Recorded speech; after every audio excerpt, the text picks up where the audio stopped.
Yes, people. So today we're talking about the four C's, and this last one is commitment. And I felt, especially as Dele Alli's done an interview with Gary Neville, and his whole football career in the last 5 to 7 years has been questioned. His commitment to the game, should I say, has been questioned. And we heard him say at the age of 24 he was looking to retire. And we know that commitment was fueled by past um, traumas that had affected him from the age of 6 all the way up to 12 and beyond. And this is why I say that how the mental training, the mental strength, the psychology of football, of you as a player, you as an individual, is more important than you developing the technical, physical attribute. You can't, if you go into a game and you feel anxious and you feel anxiety at a young age, like fingers, this coaches and managers can see certain traits in young players from a young age, certain psychological stuff, but because actually they don't, they well they can, but then they question on whether or you're scared or why you hide behind the ball.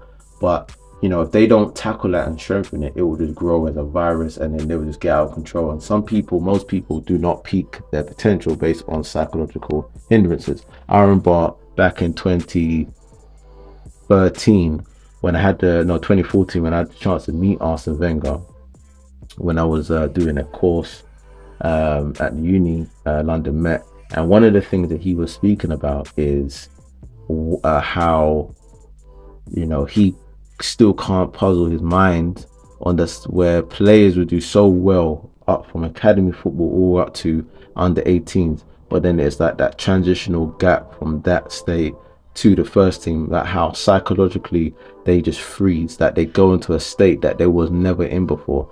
And he said like that's his whole thing, is trying to find out the mind of the player, how did they able to cross that over. And we know there's other factors, but he was saying more of it is the mental coping with the pressure. A lot of things. Arsene Wenger is a revolutionist in terms of that side.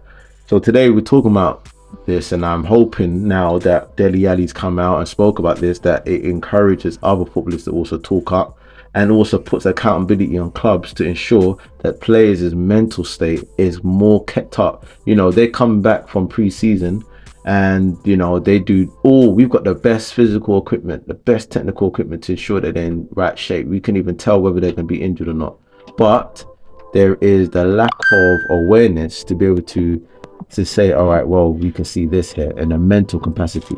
So this is where my issue is, and hopefully there could be a change. So when it comes to commitment, we're looking at areas that can undermine your performance through a lack of commitment. So you could probably see that a lack of progress in your game can cause you to not be committed to grow any further. You probably say, let me stay here. Injuries is a huge part where people don't feel committed.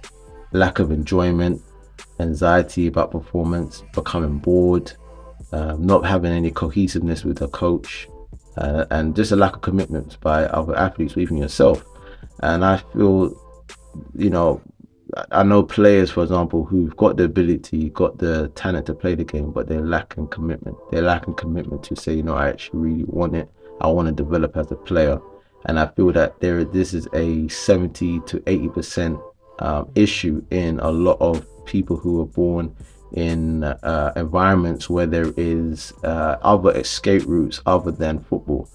I've noticed just from traveling around and just talking with coaches and seeing, speaking to athletes, professionals, and looking at their brought up, seeing their background, how those who come from poverty, single family homes, those sort of individual players, they become more committed in working on their craft than those who have silver spoon, middle class. You've got 5 or 6 opportunities, probably making good money.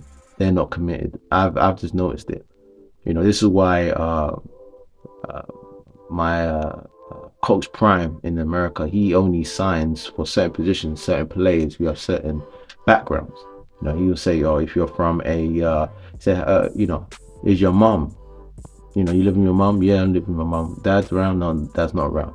He knows when it's a single parent home, and it's not to say you know, there is kids that have two parents and that's their desire, but there is a different fuel when you have that one parent. Because you're thinking, no, mom, I'm gonna get you, I want to get us out of this. Don't worry, mom, dad left us, I want to get us out of this. There's a different fire that that kid has compared to a boy who's probably got parents, both of them got good jobs. They look after him, take him to school, you know, clean him up, and I've seen it from experience, and I feel for me personally, this is something when it comes to commitment in the game. You got to be able to have a deep desire, because again, at the end of the day, talent won't get you there.